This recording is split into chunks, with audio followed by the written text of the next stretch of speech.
뭘 볼 거냐면요. 등기필증이라는 거 보셨습니까? 들어보신 적 있습니까? 등기필증. 요걸 좀 볼 겁니다.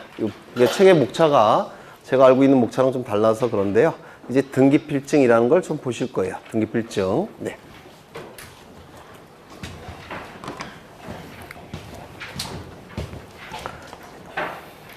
여기 갑이라는 분이 있고요.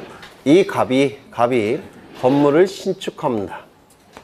건물을 신축하게 되면 이 건물을 신축한 자가 무조건 소유권을 취득하는 겁니다. 등기 여부를 묻지 않고 자신의 노력과 비용으로 건물을 신축하면 신축한 자가 무조건 소유권을 취득합니다.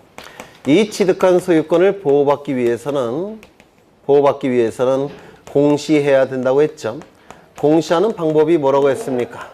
등기를 갖추는 겁니다. 따라서 갑은 등기소에 가서 등기를 신청하게 되는데요. 이때 신청하는 등기는 무슨 등기입니까? 소유권 보전 등기를 신청하게 됩니다. 보전 등기가 신청이 되면 등기관은 보전 등기를 통해서 등기부를 개설합니다.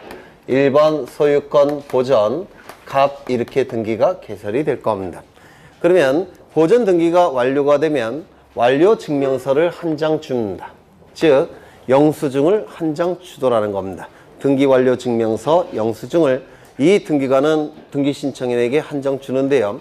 그 완료 증명서가 바로 등기필증이라는 서류입니다. 등기필증. 그래서 이 필자가 완료 필자예요. 증은 증서란 뜻입니다. 그래서 등기완료 증서 등기필증이라는 서류입니다. 이 등기필증은 어떻게 만들었냐면 계약서를 아까 제출한다 그랬죠. 계약서에다가 등기소에 사각형 직인을 찍습니다. 계약서가 이렇게 있으면 사각형 직인을 찍는데요. 여기 권리증이라는 사각형 직인이 찍힙니다. 계약서에. 이게 바로 등기필증 또는 권리증 또는 집문서라고 불렀습니다. 옛날에. 왜 옛날 영화 보면 자식들이 부모님 몰래 밤에 집문서 쑥 빼갖고 도망간다 뭐 그런 거 있지 않습니까? 이게 바로 권리증, 등기필증이라는 서류였습니다. 그래서 등기필증을 한 장 취득합니다. 영수증으로서 등기필증을 한 장 갖고 있게 돼요. 1년 후에 갑은 을과 매매 계약을 체결합니다. 그리고 소유권 이전 등기까지 을 명의로 실행이 되면 소유권은 갑에서 을로 변동이 되죠. 따라서 갑은 이 소유권이 어떻게 될까요? 상실이 될 겁니다. 따라서 등기만 놓고 형식적으로 판단한다면 불이익이 발생할 테고 이러한 자를 뭐라고 부릅니까? 등기 의무자라고 부릅니다. 이 등기가 이루어지면 을은 소유권을 취득할 겁니다. 따라서 등기만 놓고 형식적으로 판단한다면 이익이 발생할 겁니다. 이러한 자를 뭐라고 부릅니까? 등기 권리자라고 불렀습니다. 그래서 등기 의무자와 등기 권리자는 등기소에 가서 소유권 이전 등기를 공동으로 신청하게 될 겁니다. 맞습니까? 그런데 문제는 등기관이 갑과 을의 등기 신청에 의해서 이 등기를 실행하기 전에 한 가지 사실만큼은 반드시 확인해야 됩니다. 뭘 확인해야 될까요? 이 등기를 통해서 소유권을 상실하는, 즉 불이익이 발생하는 등기 의무자가 이러한 소유권이 진짜 있는지 여부를 등기관이 확인을 해야 됩니다. 이 사실을 확인하지 않고 이 등기를 해버리면 갑이 소유권이 없는 상태일 때 을 명의로 등기가 이루어지게 되면 민법상 뭐가 돼버립니까? 무권리자의 처분행위. 들어보셨습니까? 무권리자의 처분행위가 되는 것이고 형사법상 또 뭐가 됩니까? 부동산 사기가 나타나는 겁니다. 따라서 이 등기를 하기 전에 등기관은 반드시 이 등기 의무자에게 이 상실되는 권리가 있는지 여부를 등기관이 확인을 먼저 해야 됩니다. 이거 이해가 되십니까? 확인을 한 다음에 이 등기를 실행해야 됩니다. 그러면 그 확인은 등기관에게 소유권이 있다는 사실을 확인시킬 수 있는 자료를 제출해야 되는데 그 자료가 되는 것이 바로 요겁니다. 등기필증. 왜 등기필증이 그것을 증명할 수 있는 자료가 될 수 있냐면 이 등기필증은 딱 한 번만 만들어집니다. 두 번 만들어지는 경우가 없습니다. 딱 한 번만 만들어지니까 우리 대법원에서는 등기필증을 소지하고 있는 자는 권리자로 추정을 해줍니다. 권리자로 추정이 되니까 만약에 2장, 3장의 등기필증이 만들어진다면 등기필증을 소지하고 있다고 해서 권리자로 추정할 수 있습니까? 없겠죠. 그런데 한 번만 만들어지기 때문에 등기필증을 소지하고 있는 자는 권리자로 추정을 해줍니다. 따라서 이 등기의무자는 이 등기필증을 제출합니다. 그러면 등기관은 등기의무자에게 권리가 있다는 사실을 확인했고 확인한 다음에 이 등기를 실행해 줍니다. 즉 2번 소유권 이전을 이렇게 등기가 실행이 됩니다. 실행을 한 다음에 새로운 영수증을 한 장 만듭니다. 즉 등기필증을 새롭게 한 장 만들어야 즉 요 매매계약서에다가 사각형 직인을 다시 찍습니다. 이 등기필증, 새로 만들어진 등기필증은 등기 권리자에게 영수증으로 교부가 됩니다. 그리고 기존의 이 등기필증 있죠? 이 계약서는, 기존의 이 등기필증은 체크를 한 다음에 돌려줍니다. 영수증으로서. 그러면 기존의 등기필증은 이 등기의무자가 다시 가져가는 것이고요. 새로 만들어진 등기필증은 등기 권리자가 취득하게 될 겁니다. 이렇게 취득한 상태예요. 1년 후에 이 을은 또다시 병과 매매 계약을 체결합니다. 소유권 이전 등기까지 이루어지면 병은 소유권을 취득할 겁니다. 이때 등기가 이루어지게 되면 이 을은 소유권 어떻게 됩니까? 상실되겠죠. 따라서 등기만 놓고 볼 때 불이익이 발생할 겁니다.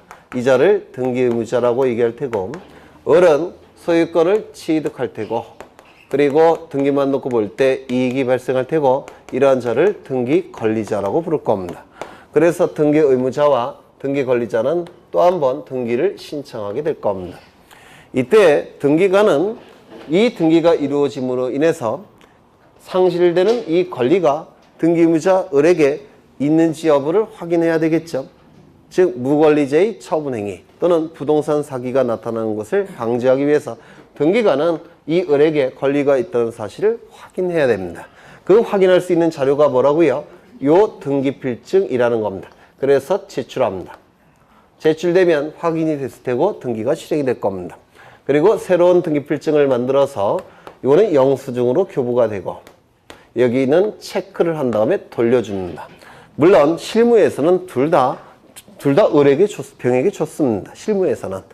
하지만 등기법에서는 돌려주라고 규정되어 있었습니다. 옛날에. 네. 그러면 새로운 등기필증은 병이 갖게 될 겁니다. 그럼 여기서 아신 바대로 등기 권리자로서 받은 등기필증이 나중에 등기 의무자로 전환이 됐을 때 등기 의무자가 등기소에 제공하는 것이 뭡니까? 등기필증이라는 겁니다. 그래서 이 등기필증은 두 가지 기능을 수행했습니다. 첫 번째, 등기 완료 증서로서 영수증으로의 기능을 수행했습니다. 맞습니까? 영수증.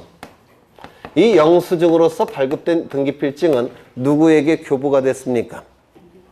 등기 권리자에게. 맞습니까? 영수증으로서의 등기필증은 등기 권리자에게 교부가 된 겁니다. 그 다음에 두 번째, 등기 의무자가 권리가 있다는 사실을 등기관에게 확인시키는 기능으로서 등기필증이 그 기능을 수행한 겁니다. 쉽게 얘기해서 등기의 진정성을 확보하기 위해서 이 등기필증이 그 기능을 수행한 겁니다. 이거 이해가 되십니까? 이 등기필증, 등기의무자에게 권리가 있다는 사실을 등기관에게 확인시키는 용도니까 이 등기필증은 누가 등기소에 제공하는 겁니까? 등기의무자가 제공하는 겁니다. 맞습니까? 등기의무자가 제공하는 거니까 등기의무자가 있다는 사실은 공동신청이란 뜻입니까? 단독신청이란 뜻입니까? 공동신청. 즉 공동신청의 경우 등기의무자도 있고 등기권리자도 있을 때 이때 누가 등기소에 제공하는 겁니까? 등기의무자가 등기소에 제공하는 것이 바로 등기필증이었습니다. 맞습니까? 그렇다면 단독신청이라고 한다면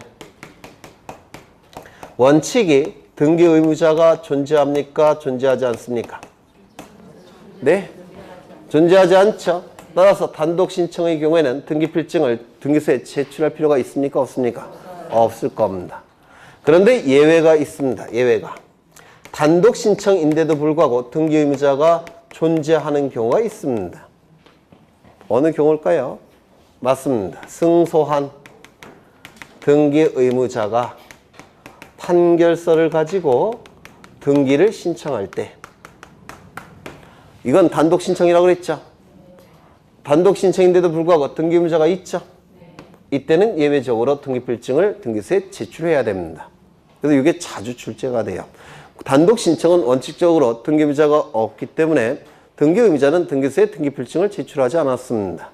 그런데 예외적으로 승소한 등기 의무자가 판결에 의한 등기를 신청할 때는 등기 의무자가 존재하니까 그자는 등기필증을 등기소에 제공을 했습니다. 여기까지 일단 보시고요. 문제는 이 등기필증이라는 제도가 이제는 폐지가 됐습니다. 없어졌어요. 이제는 등기필증이 만들어지지 않습니다. 그런데 문제는 등기필증이 수행했던 기능이 두 가지가 있었죠. 그 기능을 다른 제도가 대신할 수밖에 없습니다. 맞습니까? 왜? 더 이상 등기필증은 없어졌으니까. 그렇죠. 그래서 이 기능은 누가 수행하게 되느냐면 등기 완료 통지서가 이 기능을 이제는 수행합니다. 등기 완료 통지서. 등기필증이 수행했던 영수증의 기능은 등기 완료 통지서가 그 기능을 수행하게 돼요. 그러면 영수증이니까 등기 완료 통지서는 신청인에게 무조건 교부가 되는 겁니다. 신청인에게 영수증이니까. 그렇죠.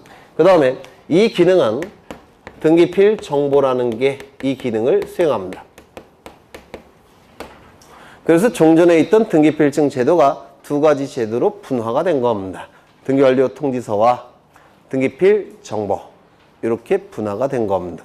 여기서 주로 이쪽이 출제가 될 텐데요. 이 등기필 정보는 공동신청의 경우에 누가 등기소에 제공하는 겁니까? 등기 의무자가. 등기 권리자일 때 제공받은 등기필 정보를 등기 의무자로 전환이 됐을 때 등기소에 제공하는 것이 등기필 정보예요. 다시요. 등기 권리자일 때 등기필 정보 받죠?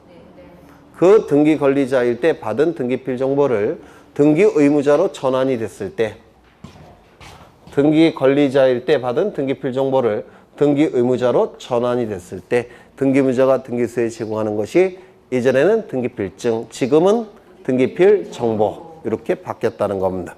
이거 되셨습니까? 그러면 이 기능을 수행할 수 있을 때만 이게 필요하겠죠?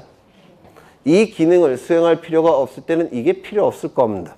따라서 등기필 정보가 되기 위한 요건이 있습니다. 이 요건이 어려운 문제로서 출제가 됩니다. 이 등기필 정보가 되기 위해서는 첫 번째, 권리에 관한 등기에서만 등기필 정보가 만들어집니다. 권리에 관한 등기에서만 등기필 정보가 만들어지니까 표제부 등기는 권리에 관한 등기입니까? 아닙니까? 아니에요. 표제부 등기에서는 등기필 정보가 만들어지지 않습니다. 왜? 저 기능을 수행할 필요가 없기 때문에 그렇습니다. 두 번째, 등기 신청인이 등기부에 새로운 등기명이 될 때 이 새로운 등기명의는 등기 권리자를 얘기합니다. 새로운 등기명이 될 때 이 새로운 등기명인에게 작성되고 교부가 되는 것이 등기필 정보라는 겁니다. 옛날에는 등기필증, 지금은 등기필 정보. 되셨죠? 그러면 신청인이 없는 등기라고 한다면 등기필 정보가 만들어질까요? 안 만들어질까요? 안 만들어집니다. 등기관이 직권으로 등기하는 경우도 있는데요. 직권에 의한 등기의 경우에는 등기필 정보가 작성되지 않습니다. 등기 신청인이 존재해야지만 등기필 정보가 작성이 되는 겁니다. 그 다음에 등기부에 새로운 등기명인이 나타날 때만 등기필 정보가 작성이 됩니다. 그러면 말소 등기라는 게 있는데요. 말소 등기는 등기부에 새로운 등기명인이 없습니다. 따라서 말소 등기 신청 시에는 등기필 정보가 만들어질까요? 안 만들어질까요? 안 만들어집니다. 그래서 이 세 가지 요건을 충족할 때만 바로 등기필 정보가 작성 통지가 됩니다. 만약에 권리에 관한 등기고 신청인도 있고 새로운 등기명인도 존재합니다. 그런데 다른 사람이라고 한다면 이것 등기필 정보가 작성될까요? 안 될까요? 안 됩니다. 그래서 같은 사람인 경우에만 등기필 정보가 작성이 됩니다. 그래서 이걸 꼭 외워두셔야지만 암기량을 대폭 줄일 수가 있습니다. 만약에 이걸 안 외우시면 2페이지 정도를 여러분이 따로 암기하셔야 돼요. 선택은 여러분이 하는 겁니다. 2페이지를 여러분이 암기하시든지 이걸 암기해서 골라내시든지. 네. 그래서 우리 등기법은 양을 줄여야 돼요. 대폭. 이거 좀 외워두십니다. 권리에 관한 등기에 있어서 등기 신청인이 등기부에 새로운 등기명이 될 때 그 새로운 등기명인에게 작성, 통지되는 것이 뭐라고요? 등기필 정보. 그러면 새로운 신청인이 새로운 등기명인이 아니라고 한다면 다시 쓰죠. 신청인이 등기부에 새로운 등기명인이 아니라고 한다면, 즉 다른 사람이라고 한다면 이때는 새로운 등기명인에게 등기필 정보가 작성됩니까? 안 됩니까? 안 된다고 했죠. 그러면 등기필 정보가 작성 통지되지 않으면 이상한 결과가 나타나요. 왜요? 내 이름으로 등기부에 등기가 올라갔는데, 내 이름이 등기부에 올라갔는데 내가 신청한 게 아니죠. 신청인과 등기명인이 다른 사람이라고 한다면, 예를 들어서 A가 신청을 했는데 등기부에 이름이 올라가는 사람은 B예요. 그러면 이 B에게 등기필 정보가 작성돼서 통지됩니까? 안 됩니까? 안 되죠. 안 된다고 한다면 이 B는 자신의 이름이 등기부에 올라갔다는 사실을 알까요? 모를까요? 모르겠죠. 모르지 않습니까? 네. 그렇죠. 그러면 이건 문제가 있는 겁니다. 내 이름이 등기부에 이름이 올라갔는데 내가 신청한 것도 아니고 나도 모르고 문제가 있죠. 따라서 이자에게 알려줘야 됩니다. 네 이름이 등기부에 올라갔다는 사실을 이 새로운 등기명인에게 알려줘야 돼요. 등기필 정보를 작성해서 알려줄 수는 없죠. 그러면 뭘 작성해서 알려주느냐면 이자에게는 등기 완료를 통지해 주는 겁니다. 너의 이름으로 등기가 완료되었음을 통지해 줍니다. 등기 완료 통지. 그러면 등기 완료 통지가 두 가지가 나타나죠. 여기 등기 완료 통지 하나 있고요. 여기에 등기 완료 통지도 있죠. 그래서 등기 완료 통지는 두 가지 종류가 있습니다. 첫 번째는 영수증으로서의 등기 완료 통지 하나가 있고요. 두 번째는 등기부에 이름이 올라간 사람에게 너의 이름으로 등기가 올라갔다는 것을 통지해주는 등기 완료 통지 두 가지가 있는 겁니다. 이름은 같이 쓰지만 전혀 다른 거예요. 이쪽에 등기 완료 통지, 저쪽에 등기 완료 통지. 요게 주로 출제가 되는데요. 신청인과 새로운 등기명인이 다른 경우, 어느 경우가 있냐면 나중에 다시 하실 겁니다. 채권자 대위 신청. 그때는 신청인은 채권자고 등기부에 이름이 올라가는 자는 채무자입니다. 두 번째, 승소한 등기의무자가 판결에 의한 등기 신청할 때, 이때도 신청인은 등기의무자인데 이름이 올라가는 자는 등기권리자예요. 세 번째, 직권보존 등기. 이때도 다른 사람입니다. 나중에 다시 할 거예요. 그때는 등기필 정보는 작성이 안 되고 뭐만 통지해 준다고요? 등기 완료 통지를 해주는 겁니다. 일단은 요거만큼은 오늘 한 거 중에서 제일 중요합니다. 꼭 외워두셔야 돼요. 요게 안 되시면 네, 2페이지를 외우셔야 돼요. 2페이지. 네. 그래서 등기 완료 통지는 요 정도 보실 거고요. 책이 어디 있는지는 저는 잘 모르겠어요. 네. 또 보실 게 있습니다. 뭘 보셔야 되느냐면 인감증명이라는 거 들어보신 적 있습니까? 인감증명을 지금부터 볼 겁니다. 인감증명이 뭔지 들어보신 적은 있죠? 네. 여기에 이러한 부동산이 있고 소유자가 갑입니다. 갑이 을과 매매계약을 체결합니다. 소유권 이전 등기까지 이루어지면 갑이 가진 소유권은 을의 소유권으로 바뀔 겁니다. 186조. 그래서 저는 등기법은 이 그림부터 시작을 합니다. 이게 기본 틀이에요. 그러면 갑은 이 등기가 실행이 되면 소유권을 상실할 겁니다. 따라서 등기만 놓고 볼 때 불이익이 발생하겠죠. 이 자를 뭐라고 부릅니까? 등기 의무자. 못 외울 수가 있겠습니까? 하루에도 몇십 번 하는데. 그렇죠? 네. 을은요, 소유권을 취득할 겁니다. 따라서 등기만 놓고 볼 때 이익이 발생합니다. 이 자를 등기 권리자라고 부를 겁니다. 등기 의무자와 등기 권리자는 등기소에 가서 등기를 공동으로 신청하게 될 겁니다. 등기를 신청할 때는 갑과 을은 등기 신청 정보를 등기소에 제공한다 그랬죠. 등기 신청 정보를 등기소에 제공합니다. 그러면 이 신청 정보의 내용을 보고서 등기부에 옮겨 적습니다. 등기부에 옮겨 적게 돼요. 이를 등기를 실행한다라고 얘기를 합니다. 이때의 신청 정보에는 어떤 내용도 기록되어 있냐면 등기 권리자를 쓰는 칸이 있습니다. 등기 의무자도 쓰는 칸이 있어요. 등기 권리자 누굽니까? 을. 등기 의무자는요? 갑. 그리고 도장이 찍혀 있습니다. 찍혀 있겠죠? 등기 신청 정보에는 등기 의무자를 쓰는 칸도 있고 등기 권리자를 쓰는 칸도 있습니다. 그리고 도장도 찍혀 있습니다. 이때 이 등기가 실행이 되면 소유권을 상실하는 자는 갑이죠. 갑이죠. 따라서 이 등기 의무자 갑이 찍은 이 도장이 진짜 갑의 도장인지를 확인을 해야 됩니다.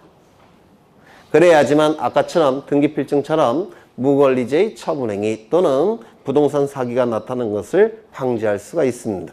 이 도장이 진짜 갑의 도장인지를 확인해야 된다는 겁니다.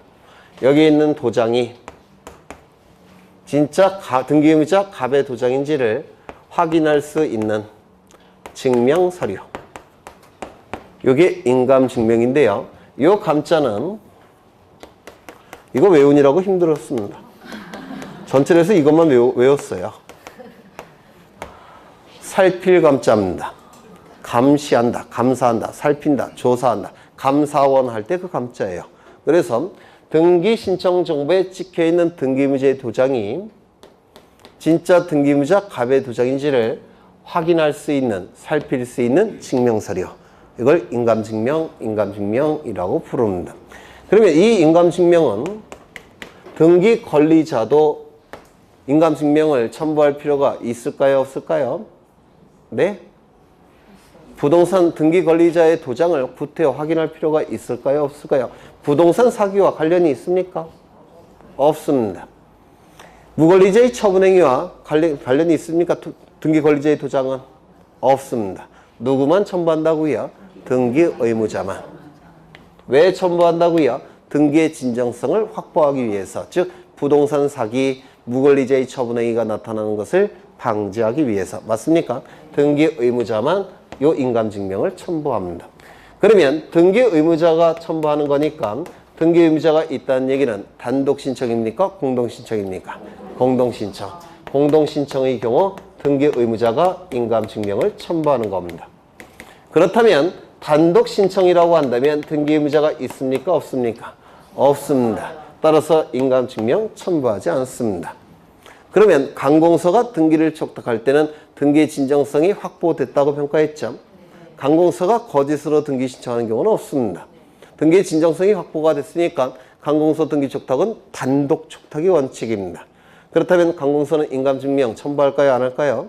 안 합니다. 단독이니까. 등기를 신청하는 방법은 두 가지가 있는데요. 등기소에 방문해서 등기를 신청하는 경우도 있고 인터넷을 통해서 등기를 신청하는 경우도 있습니다. 지난 시간에 했죠. 방문 신청. 뭡니까? 모니터에 신청 정보를 띄운 다음에 키보드를 입력해서 어떻게 합니까? 엔터키 딱 쳐서 인터넷 등기소에 보낸다면 이거는 뭡니까? 전자신청. 모니터에 띄운 다음에 키보드를 통해서 입력하고 프린트 킨다고 그랬죠? 프린트 켜서 종이로 출력해서 출력된 신청 정보를 가지고 등기소에 방문해서 신청하는 것이 방문 신청. 그러면 이 전자신청의 경우에는 종이로 된 등기 신청 정보가 있습니까? 없습니까? 없어요. 그렇죠. 그러면 모니터에 화면이 띄워져 있을 텐데요. 이 모니터에 도장 찍을 필요가 있습니까? 없죠. 모니터에 도장 찍으면 네, 물론 이렇게 하면 지워져요. 그래서 인감증명은 방문 신청의 경우만 인감증명을 첨부합니다. 전자신청의 경우에는 인감증명 첨부하지 않습니다. 이 전자신청의 경우에는 인감증명 역할하는 별도의 정보가 있습니다. 뭘까요? 공인인증서 정보. 그래서 방문신청은 인감증명, 전자신청은 공인인증서 정보로 대체를 하게 됩니다. 이거 되셨죠? 다 출제가 되는 겁니다.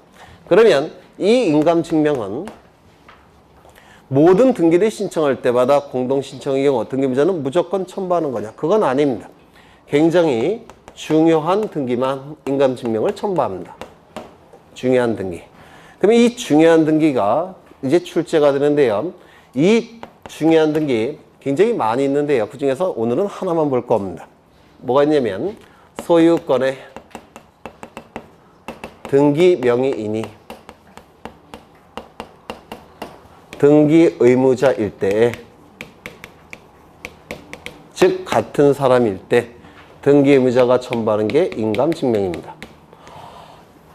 이게 제일 중요해요. 꼭 외우셔야 됩니다. 이건 사례형으로 출제가 될 겁니다. 소유권의 등기 명의인이 등기 의무자일 때에 그 등기 의무자는 인감증명을 첨부하는 겁니다. 꼭 외우셔야 돼요. 소유권의 등기 명의인이 등기 의무자일 때 등기 의무자는 인감증명을 첨부합니다. 그러면 예를 몇 가지 들겠습니다. 이것도 외우셔야 돼요. 뭐라고요? 나중에 또 쓸 거예요. 네. 한 10번 이상 쓸 겁니다. 아니, 집에 가서 보시지도 않잖아요. 갑이을과 매매 계약을 체결합니다.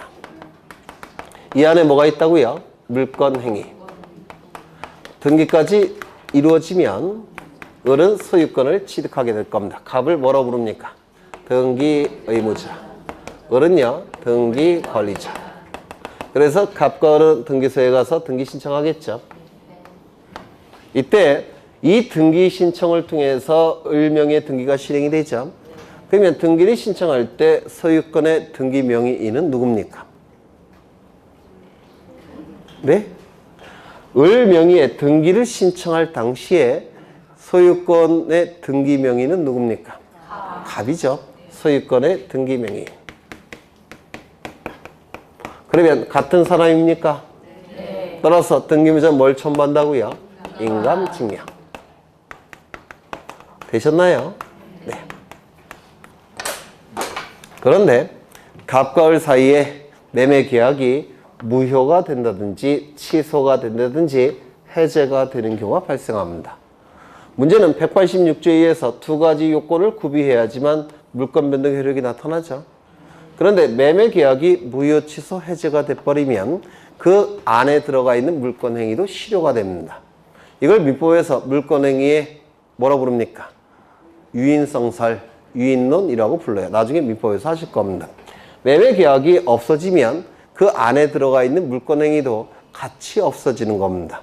그러면 두 가지 요건이 충족이 돼야지만 소유권이 변동이 될 텐데 소유권이 변동되지 않은 상태로 복귀가 되겠죠. 그러면 소유권자는 누굽니까? 갑. 갑은 소유권자입니다. 그런데 소유권의 등기 명의는 누가 갖고 있습니까? 지금 이 등기가 아직 말소되기 전이죠. 따라서 등기 명의는 누가 갖고 있습니까? 을이. 소유권의 등기 명의는 을이 갖고 있습니다. 요거 이해가 되십니까? 그러면 소유권은 갑이 가지고 있는데 등기 명의는 을이 갖고 있다면 을의 등기 명의는 갑의 소유권을 침해하는 불법적인 등기입니다. 맞습니까? 따라서 이 등기는 갑의 소유권을 침해하고 있기 때문에 이 등기는 어떻게 돼야 될까요? 말소돼야 됩니다. 그러면 이 등기가 말소됨으로 인해서 불이익이 발생하는 자는 등기부만 놓고 볼 때 누굽니까? 을, 등기 의무자. 이익이 발생하는 자는 누굽니까? 등기부만 놓고 볼 때 가, 등기 관리자. 그러면 이 등기 말소 신청할 때는 소유권의 등기 명의는 누구 명의로 되어 있는 상태입니까? 이 등기가 말소 신청이 될 때 을 명의로 되어 있는 거죠. 아직 말소되기 전이니까 소유권의 등기 명의, 을을 명의로 되어 있습니다. 그러면 같은 사람입니까? 다른 사람입니까? 네? 같은 사람. 따라서 을은 뭘 첨부한다고요? 인감증명. 소유권은 누가 갖고 있습니까? 갑. 그러면 소유권자와 소유권의 등기 명의는 이걸 같은 뜻으로 설명하시는 선생님도 계신데 아니에요. 의미가 다릅니다. 소유권자는 소유권을 가지고 있는 자. 소유권의 등기 명의는 등기부에 소유권자로 등기되어 있는 자. 의미가 다르죠? 그러면 여기서 얘기하는 것은 소유권자를 얘기하는 겁니까? 소유권의 등기 명의를 얘기하는 겁니까? 소유권의 등기 명의를 얘기하는 겁니다. 그때만 인감증명을 첨부하는 겁니다. 그렇죠? 다시 한번 확인을 하겠습니다. 여기에 이러한 부동산이 있고 소유권자가 갑입니다. 갑이 을로부터 10억 원을 빌려요. 그냥 안 빌려주겠죠? 담보를 요구할 겁니다. 그래서 저당권을 설정합니다.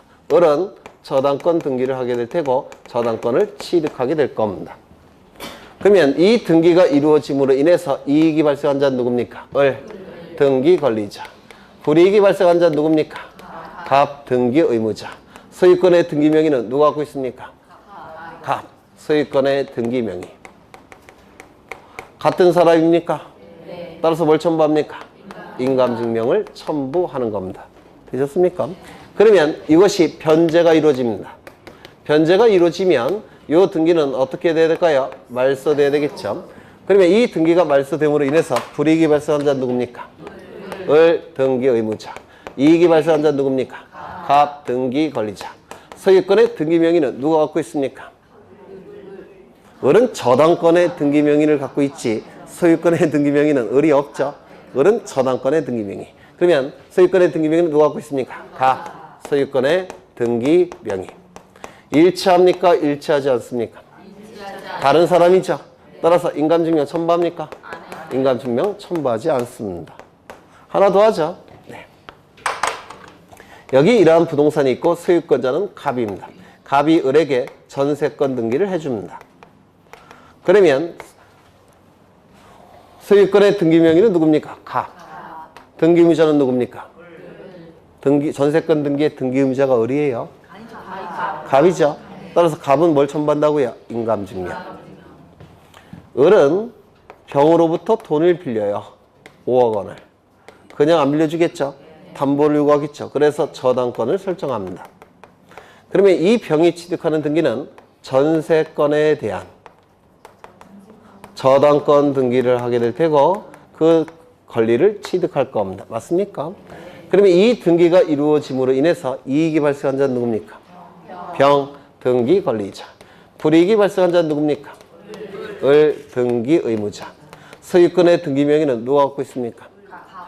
갑. 소유권의 등기 명의. 같은 사람입니까? 다른 사람입니까? 따라서 등기 의무자는 인감증명을 첨부한다, 안 한다?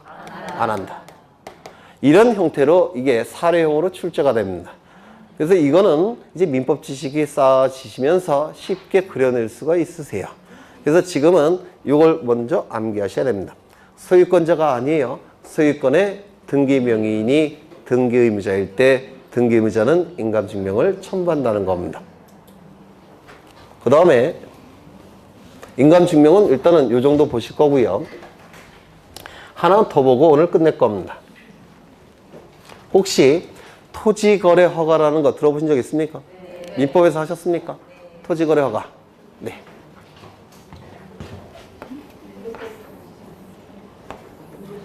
이 지역은 토지에 대해서 거래를 할 때 허가를 받아야 되는 지역의 토지입니다.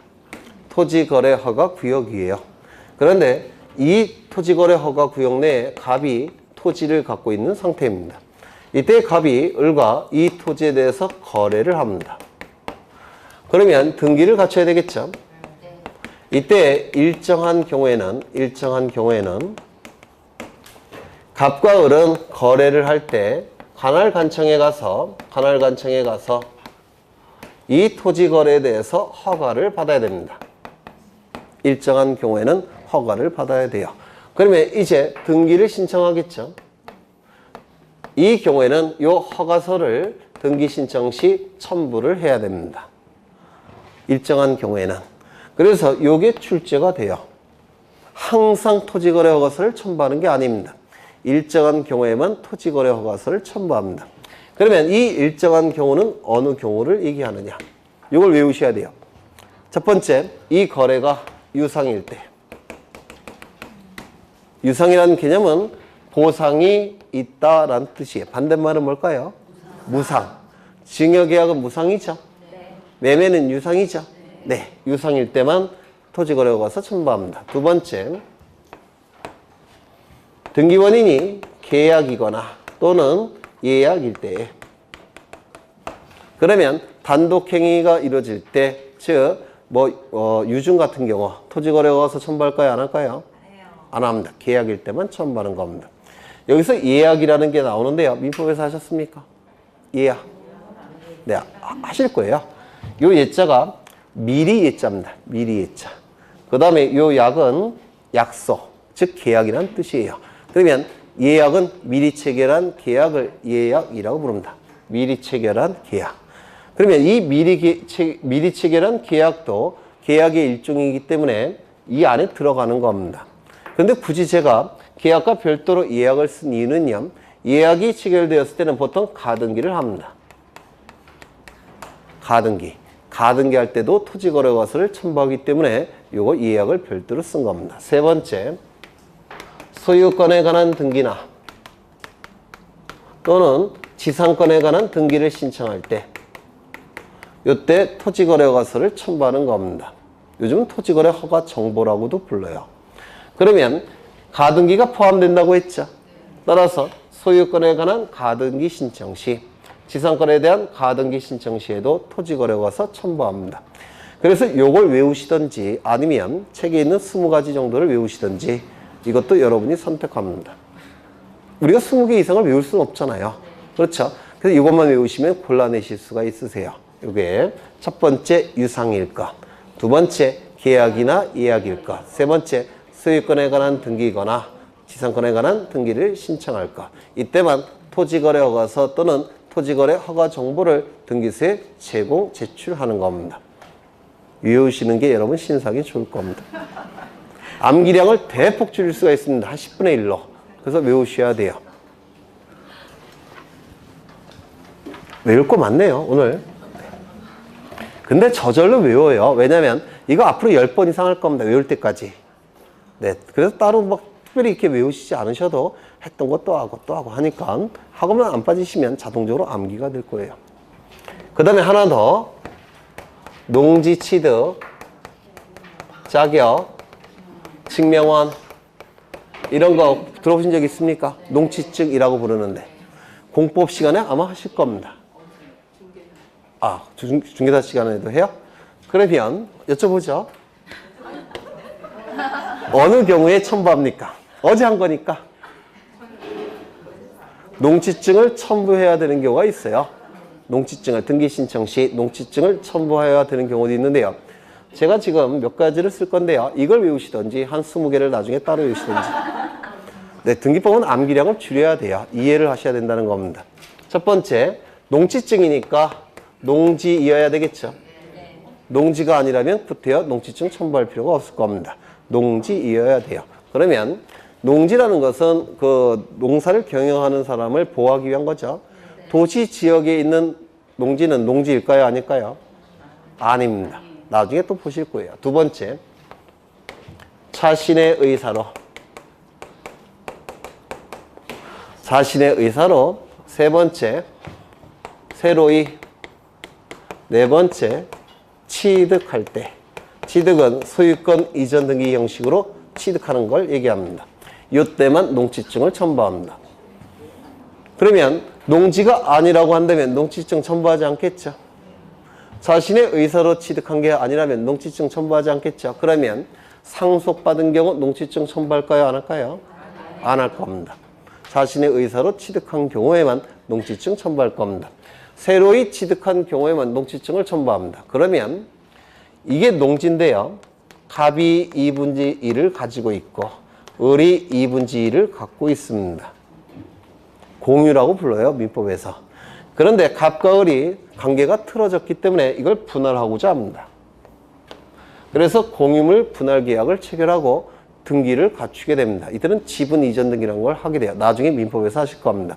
그러면 이때 이렇게 분할을 할 때 이 갑은 이 토지를 새롭게 취득한 겁니까? 아니면 지분으로 가지고 있던 것을 현물로 전환시킨 겁니까?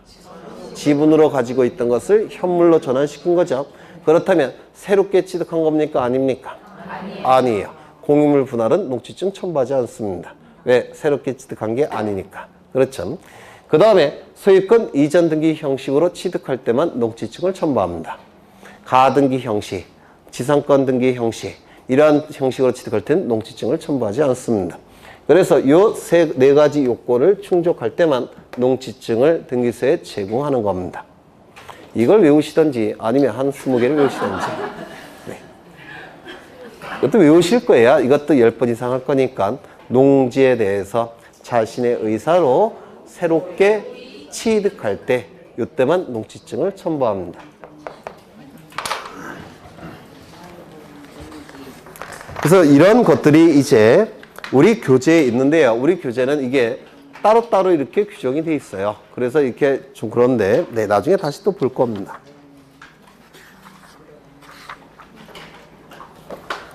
되셨나요? 이거 한번 외우고 가죠. 토지거래 가서 언제요? 유상일까? 두 번째 계약이나 예약일까? 세 번째 소유권에 관한 지상권에 관한 등기일까? 네. 하나만 더 보고 시간이 남았으니까 하나만 더 보고 오늘 끝내겠습니다. 사실은 지금 볼 것도 민법에서 하실 거예요. 민법에서 하시는 건데 그냥 한번 보겠습니다. 여기에 이러한 부동산이 있고 소유자는 갑입니다. 갑이 을에게 유언을 통해서 증여하는 경우가 있습니다. 유증이라고 불러요. 이 유증이라는 법률행위는 두 개의 법률행위가 합쳐진 합성행위입니다. 혹시 합성행위 민법에서 하셨습니까? 네. 유언과 증여가 합쳐진 거예요.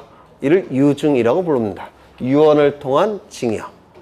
요 유언은 단독행위에 해당이 되고요. 증여는 계약에 해당이 됩니다. 단독행위, 계약. 그런데 이 유증은 두 가지가 합쳤는데 여기에 포인트가 있다면 이거는 단독행위로 봐야 됩니다. 여기에 포인트가 있다면 계약으로 봐야 돼요. 문제는 우리 판례는 어디에 포인트를 두느냐면 여기에 포인트를 둡니다. 따라서 유증은 단독행위다라고 불러요. 이때 갑을 유언을 통해서 증여를 하는 자, 유증자라고 부르고요. 을은 유증을 통해서 권리를 취득하는 자, 수증자라고 부릅니다. 유증을 받는 자, 수증자. 이거는 대법원에서 쓰는 용어고요. 학자들은 이 용어보다는 이 용어를 더 많이 씁니다. 수유자, 유증을 받는 자. 그러니까 여기에 포인트를 두면 수유자, 여기에 포인트를 두면 수증자, 이렇게 되는 겁니다. 네. 학자들은 수유자라는 용어를 더 많이 쓰고요. 대법원은 수증자라는 용어를 더 많이 씁니다. 그런데 이 유증은 두 가지 종류가 있는데 첫 번째 갑이 가진 재산을 포괄해서 유언을 통해서 증여하는 경우가 있습니다. 이걸 포괄유증이라고 불러요. 포괄유증. 그 다음에 갑이 가진 재산 중에서 하나를 딱 특정해서 유언을 통해서 증여하는 경우가 있습니다. 이를 특정유증이라고 부릅니다. 두 가지 종류가 있습니다. 포괄유증, 특정유증이라고 불러요. 그런데 이 포괄유증은 우리 민법 1078조인가 정확하게는 기억이 안 나는데 민법 1078조에서 상속과 동일하다는 규정이 있습니다. 상속과 동일하다는 규정이 있어요. 그러면 상속의 경우에는 피상속인이 사망하게 되면 피상속인이 가지고 있는 권리는 상속인에게 포괄해서 승계가 되죠. 상속인은 등기를 갖출 필요가 있습니까? 없습니까? 없습니다. 취득할 때는 등기를 갖출 필요가 없죠. 다만 취득한 권리를 다른 자에게 처분할 때는 등기를 갖춰야 됩니다. 상속의 경우에. 맞습니까? 187조가 적용이 됩니다. 그러면 포괄유증도 상속과 같다라고 되어 있으니까 이 을이 소유권을 취득하기 위해서는 등기를 갖출 필요가 있을까요? 없을까요? 없습니다. 어느 시점에 을이 소유권 취득할까요? 갑 사망 시. 왜? 상속과 같다고 되어 있으니까. 이거 이해가 되십니까? 그러면 갑 사망 시에 을은 소유권을 취득할 텐데요. 취득한 권리를 다른 자에게 처분하기 위해서는 뭘 갖춘 다음에 처분해야 됩니까? 등기를 갖춘 다음에. 따라서 이 포괄유증의 경우에는 187조가 적용이 되니까 등기는 처분 요건으로서의 등기라고 얘기합니다. 상속과 같기 때문에 지금 최고 수준을 하는 거예요. 여러분들 실력이 좀 좋아 보이니까. 오해인가요? 이 특정 유증은 이런 규정이 없습니다. 이 규정이 없어요. 상속과 같다는 규정이 없습니다. 그러면 원칙으로 돌아가야 되죠. 원칙은 186조인가요? 187조인가요? 186조. 즉 186조가 적용이 됩니다. 그러면 186조에는 법률행위 플러스 등기 물권 변동이죠. 이 특정 유증도 법률행위 일종이에요. 그러면 우리 소유권을 취득하기 위해서는 뭘 갖춰야 됩니까? 등기를 갖춰야지만 소유권을 취득하죠. 그러면 이 등기는 처분 요건입니까? 성립 요건이겠습니까? 성립 요건으로서의 등기라고 얘기합니다. 이게 법무사 시험에 아주 자주 출제가 됐다가 우리 중개사 시험에도 막 들어오기 시작합니다. 그래서 우리 중개사 시험에서도 굉장히 자주 나와요. 성립 요건으로서의 등기건, 처분 요건으로서의 등기건, 이 등기는 을의 명의로 이루어지는 이 등기는 갑의 요 유언을 집행하는 겁니다. 갑의 유언을 집행하는 거예요. 그러면 이 등기를 갑이 해줄 수 있을까요? 없을까요? 없죠. 돌아가셨으니까. 그렇죠. 따라서 이 갑의 유언을 집행하는 자가 별도로 존재합니다. 이 자를 유언 집행자라고 부릅니다. 이때 유언 집행자는 갑이 유언을 통해서 지정을 합니다. 그래서 지정 유언 집행자가 원칙이에요. 문제는 급하게 돌아가시는 경우가 꽤 있죠. 교통사고 뭐 이런 경우 있지 않습니까? 지정을 못하고 돌아가실 수도 있죠. 그때는 상속인이 유언을 집행하는 겁니다. 상속인이 유언 집행자가 돼버려요. 그래서 이 유언을 집행하는 자는 A가 될 텐데 A는 유언 집행자일 수도 있고 상속인이 될 수도 있습니다. 이 유언을 집행하는 방법은 뭐냐면 등기를 해주는 겁니다. 얘는 등기를 갖추는 자죠. 이렇게 등기를 공동으로 신청합니다. 그래서 이 유증으로 인한 등기는 특정 유증이건 포괄 유증이건 단독 신청일까요? 공동 신청일까요?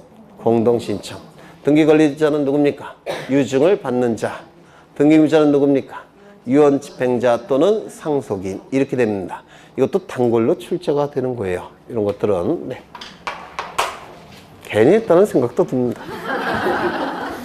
나중에 해야 되는 것들인데 네, 이게 수준이 꽤 있는 거예요. 네. 그 다음에 굉장히 많은 내용들이 있는데 이건 전부 다 합의요, 진정 명예 회복을 위한 소유권 이전 등기 이런 건 전부 다 민법에서 기본적인 내용을 하셔야 돼요. 그러면 이제 등기법 강사는 거기에 이제 숟가락만 얹을 겁니다. 물론 아주 중요한 거는 같이 할 거고요. 네. 그래서 오늘은 여기까지 볼 거고요. 민법에서 나중에 다 공부를 하실 거예요. 그 다음에 다음 시간에는 각종 등기 절차를 또 공부를 하실 거예요. 아마 다음 시간에 해야 될 게 있는데 다음 시간에 해야 될 것 중에서 가장 중요한 것은 가등기라는 겁니다. 가등기. 가등기 들어보셨습니까? 네. 이 가짜가 무슨 가짜일까요? 임시가. 그래서 임시로 하는 등기가 가등기인데요. 이 가등기는 많이 출제가 되면 4문제까지도 나옵니다. 민법에서 2문제, 등기법에서 2문제, 4문제까지 나오고요. 아주 적게 출제가 되면 2문제가 나옵니다. 민법에서 1문제, 등기법에서 1문제. 그런데 민법에서 하는 것은 대단히 조그맣니다. 한 5분, 10분. 우리 등기법은 1시간을 합니다. 그래서 등기법에서의 가등기를 소화하시면 민법은 따로 공부 안 하셔도 돼요. 워낙 깊이 들어가니까 여간 다음에 하는 것 중에서 제일 중요한 건 가등기가 될 겁니다. 네. 그래서 이번 순환에는 기초과정이니까 그 용어 위주로 설명을 드렸고요. 1월 달부터는 이제 우리 교재 시험에 안 나오는 내용이 많이 들어가 있어요. 그거 다 빼버릴 겁니다. 그리고 시험에 나오는 것만 줄을 칠 거예요. 양을 대폭 줄일 겁니다. 나오는 것만. 꼭 100점 맞으셔야 되겠습니까? 아니죠. 24개가 출제가 되는데 24개를 맞으실 필요는 없죠. 그래서 22개 정도로 강의를 할 겁니다. 24개 중에서 22개 득점 수준으로 강의를 할 거고요. 공간정보법은 다 득점하셔야 되고 등기법은 한 10개 정도 득점할 수 있을 정도 강의가 이루어질 겁니다. 고생하셨고 다음 주에 뵙겠습니다. 수고하셨습니다.